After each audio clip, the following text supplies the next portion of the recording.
Oh, hola a todos. Recientemente publiqué un video sobre el carbono, uno de los elementos químicos más extraños debido a sus propiedades inusuales. Además, a veces el carbono puede ser bastante caro, ya que hoy en día un quilate de un diamante bien tallado, compuesto de carbono puro, puede costar alrededor de $15,000. Me pregunto cuánto costaría un diamante hecho en casa y cómo se puede sintetizar en general. Bueno, vamos a averiguarlo.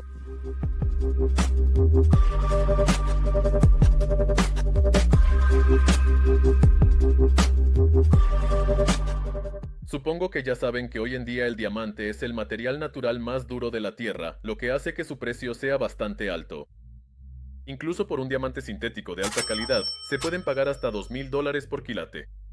Y cuanto más grande sea el diamante, mayor será su precio, así que el precio de estas piedras preciosas puede crecer exponencialmente según su tamaño. De hecho, los diamantes naturales costarían lo mismo o incluso menos si no fuera por el monopolio de la empresa estadounidense De Beers, que controló casi todo el mercado de extracción de estas piedras preciosas durante el siglo XX. Curiosamente, en 2011, la empresa inglesa Anglo American prácticamente la compró y además extrae la mayor parte de los metales del grupo del platino, carbón y otros metales. A raíz de esto, el precio de los diamantes naturales solo siguió aumentando. Por eso, además de los diamantes caros, hasta hoy los científicos han inventado muchos otros materiales duros. Para empezar, vamos a analizar algunos de ellos y comparar sus propiedades con las de esos brillantes diamantes. Uno de los materiales más duros hoy en día es el carburo de silicio, que es solo 3 veces más blando que el diamante, pero casi 1 millón de veces más barato. Al igual que el diamante, raya perfectamente el vidrio común de las ventanas, pero debido a su bajo precio, también se utiliza como abrasivo económico en los mismos discos para amoladoras. Otra propiedad interesante del carburo de silicio es que absorbe muy bien la radiación de microondas, por lo que un crisol recubierto con él se calienta en el microondas en cuestión de minutos y puede ser utilizado para realizar experimentos sencillos de fusión de vidrio o algunos metales.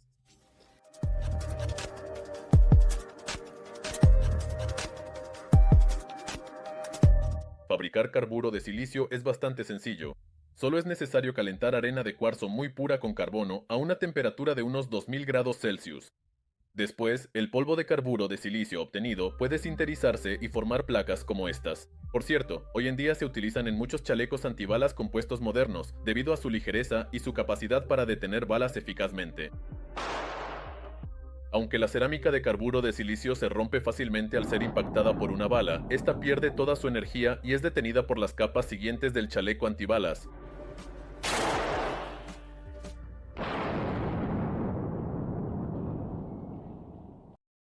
Si se utiliza otro método para obtener carburo de silicio, por ejemplo, la deposición de vapor, se puede obtener un mineral raro, la moissanita, que en cuanto a índice de refracción, conductividad térmica y dureza, estará lo más cerca posible del diamante. Por esta razón, esta piedra se utiliza a menudo como imitación del diamante. De hecho, incluso un probador doméstico no podrá distinguir un diamante de una imitación de moissanita, que cuesta cientos de veces menos. Además del carburo de silicio, el único material que ha logrado acercarse tanto a la dureza del diamante es el nitruro de boro, cuya llamada modificación hexagonal parece un polvo blanco común. Se obtiene en hornos especiales, donde al calentar a 903 de gratito, el óxido de boro y el amoníaco reaccionan entre sí, mientras se hace pasar nitrógeno gaseoso a través de un tubo de cuarzo para crear un ambiente protector sin oxígeno. Del polvo obtenido, por ejemplo, se pueden formar mediante prensado crisoles, que son muy adecuados para trabajar con altas temperaturas. Y además, el metal fundido se adhiere muy poco a ellos. Aunque esta modificación del nitruro de boro es bastante blanda, si se comprime fuertemente la modificación blanca y se calienta, se puede obtener la forma cúbica del nitruro de boro, que es uno de los materiales más duros que existen hoy en día. El nitruro de boro cúbico es un poco más blando que el diamante, pero no es tan frágil, resiste más químicamente y además es mucho más barato que los diamantes sintéticos. Hoy, este material se usa para fabricar herramientas de corte para metal que son costosas. Por ejemplo, una de estas herramientas costaba $20. En esa herramienta, solo la pequeña inserción está hecha de nitruro de boro. El resto está hecho de acero duro. Estas herramientas de corte se utilizan principalmente para trabajar con tipos duros de acero y hierro fundido. Pero si por ejemplo se quiere obtener una pieza de aluminio con un brillo de espejo, entonces sí es necesario usar herramientas de corte con insertos de diamante policristalino. Pero ¿cómo se puede obtener al menos algún diamante? Para ello hay que tomar alguna forma de carbono más barata, por ejemplo el grafito, que incluso se puede encontrar en estado natural. En la naturaleza, los diamantes se forman cuando el grafito se hunde profundamente bajo tierra, junto con una placa litosférica descendente. La presión y la temperatura necesarias, de aproximadamente 1000 grados, se alcanzan a una profundidad de 160 kilómetros, donde el grafito comienza a formar nuevos enlaces y se transforma en diamante. Este proceso no es rápido y puede durar miles de años, hasta que comienza una erupción volcánica con la formación de las llamadas chimeneas de kimberlita, en las que los diamantes formados son llevados a la superficie junto con los flujos de lava. Pero para no tener que esperar miles de años, hoy en día se pueden obtener diamantes mucho más rápido. De hecho, al igual que en la naturaleza, para esto se necesita una temperatura y una presión muy altas, que se pueden encontrar, por ejemplo, en el epicentro de una explosión potente. Sí, así es. Si se toma una forma de carbono más barata y ordenada, por ejemplo, polvo de grafito, y se recubre con explosivos, durante la explosión se genera una presión de cientos de miles de atmósferas con una temperatura superior a 2000 grados, lo que provoca que los átomos de carbono formen nuevos enlaces y el grafito se transforme en diamante. Lástima que la explosión química sea un proceso bastante efímero, y como resultado, del grafito solo se puede obtener un polvo finísimo de nanodiamantes, que sin embargo, luego se pueden sinterizar para obtener un diamante policristalino, como por ejemplo en este cortavidrios de diamante. La ventaja de los diamantes policristalinos es que son más baratos y menos frágiles que los monocristalinos convencionales, a los que todos estamos acostumbrados a ver en las joyas. Además de la explosión, hay otra forma inusual de obtener un diamante, en la que también se utilizan alta presión, alta temperatura y láseres. En mis condiciones difícilmente podré mostrártelo. Por eso para la grabación fui a Moscú, al Centro Científico y Tecnológico de la Academia de Ciencias de Rusia, donde los científicos realizan experimentos para crear los materiales más duros, que quizás superen al diamante en sus propiedades. Para sus experimentos, los científicos utilizan una celda especial de alta presión en la que se puede comprimir cualquier sustancia con una fuerza de más de 200.000 atmósferas. En esta celda hay dos diamantes artificiales de altísima calidad, tallados con la máxima precisión mediante un método especial, que forma la llamada yunque de diamante. Estos diamantes están pegados de manera muy uniforme y precisa uno frente al otro, para que entre estos yunques de diamante se pueda crear una cámara en miniatura para generar una presión extremadamente alta. Antes de crear una alta presión en la celda, primero hay que fabricar el propio cuerpo de la cámara en miniatura, en la que se colocará la sustancia a comprimir. Este cuerpo puede estar hecho de varios metales, por ejemplo de cobre o tántalo. Pero esta vez decidimos usar hierro común, ya que es barato y es fácil hacerle un orificio de apenas medio milímetro de diámetro. El orificio se realiza con un potente láser de pulso en tan solo un minuto, después de lo cual ese pequeño trozo de lámina de hierro se fija dentro de la cámara sobre uno de los diamantes. Este trabajo es bastante minucioso y requiere constantemente el uso de un microscopio, pero el investigador científico Camille lo hace perfectamente. Por cierto, gracias a él por su ayuda con el experimento. Tras colocar el trozo de hierro sobre uno de los diamantes, se presiona desde arriba con el segundo diamante para formar la cámara de compresión. Afortunadamente, esto se puede hacer presionando suavemente la parte superior, ya que toda la presión se transmite a las aristas entre los diamantes, y así, en la lámina de hierro, queda impresa precisamente esa cámara con la forma de un diamante tallado.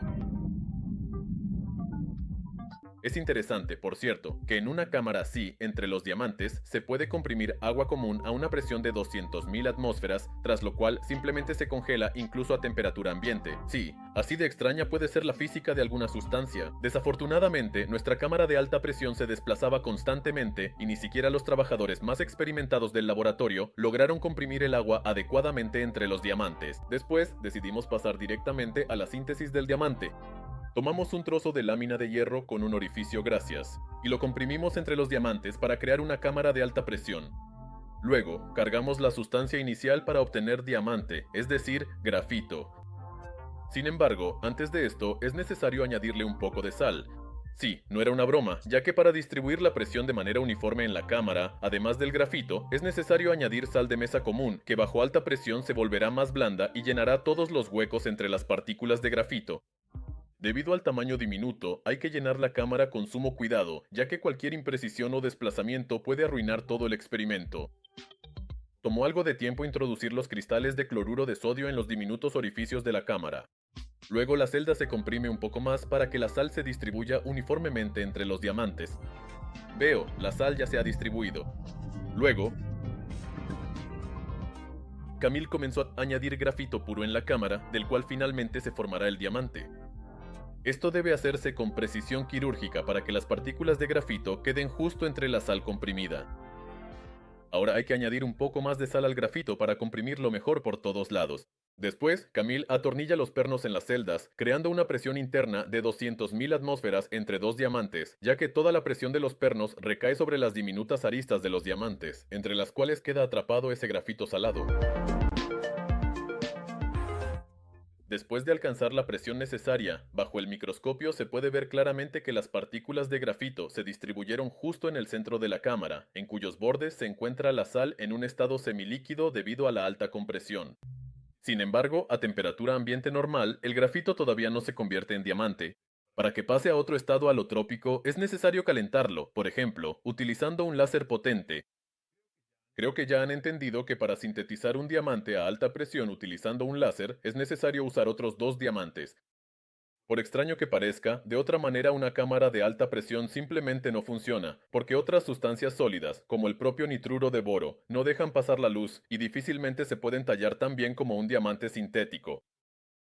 Una vez que todos los preparativos están hechos, trasladamos la celda a otro laboratorio. Allí se encuentra una instalación láser especial capaz de calentar el grafito dentro de la cámara de alta presión hasta varios miles de grados.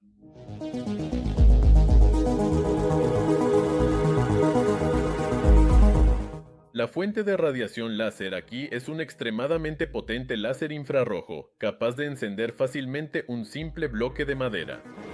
¿Se puede dar potencia? Bueno, a ver, ¿qué piensas? Vamos, simplemente quémalo. Oh. Y como si eso fuera poco, un haz bien enfocado atraviesa fácilmente incluso una moneda de metal.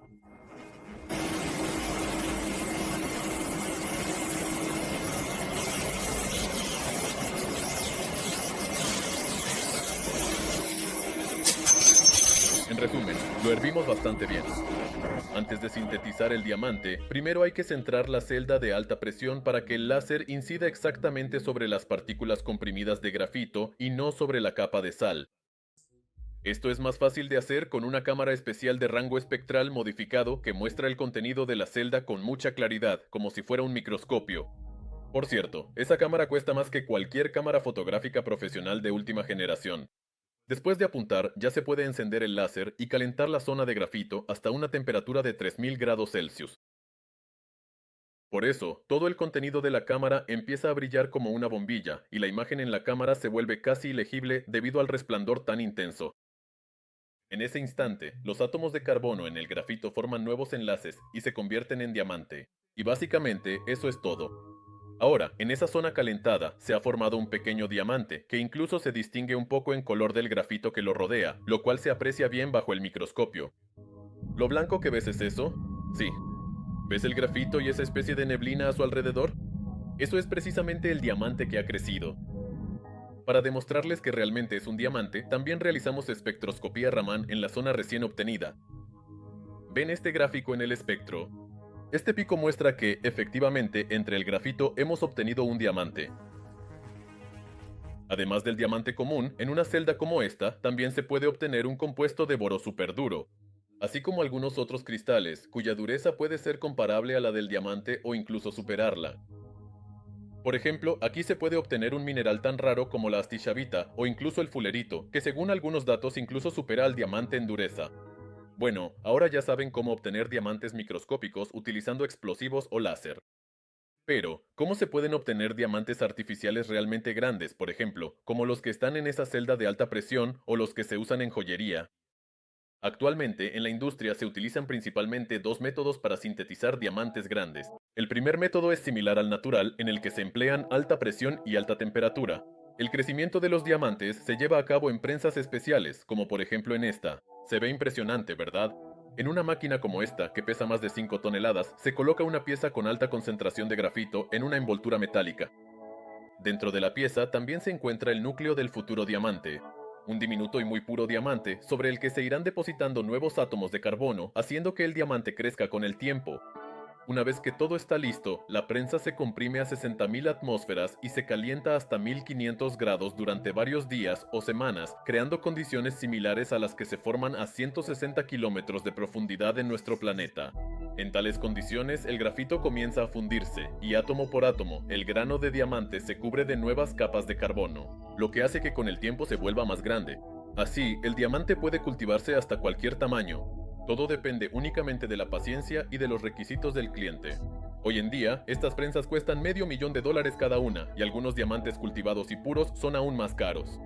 Por eso, lamentablemente, no pude averiguar todos los detalles sobre el cultivo de diamantes realmente grandes, ya que para la mayoría de las empresas esto se considera un secreto comercial.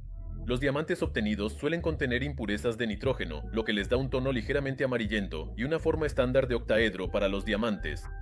Para cultivar un diamante transparente de otra forma y sin ningún tipo de tonalidad, es necesario utilizar el método de transporte gaseoso para el crecimiento de diamantes, similar al que se emplea para recubrir utensilios de cocina o brocas con nitruro de titanio. La única diferencia es que en lugar de titanio y nitrógeno, en la cámara se introducen vapores de carbono que, bajo alta presión y temperatura, comienzan a depositarse sobre la superficie de la semilla de diamante, formando átomo por átomo un diamante de cualquier forma y de pureza perfecta. Hoy en día, estos diamantes se utilizan en experimentos científicos muy raros o para joyería, cuando el cliente necesita la máxima pureza y transparencia de la piedra preciosa, a un precio 4 veces menor que el de una piedra natural. Bueno, creo que después de ver este video, ahora saben cómo se pueden cultivar diamantes y por qué incluso las piedras artificiales siguen siendo bastante caras. Pero si les ha gustado este video, como siempre, no olviden darle like y suscribirse al canal para descubrir muchas cosas nuevas e interesantes en el futuro.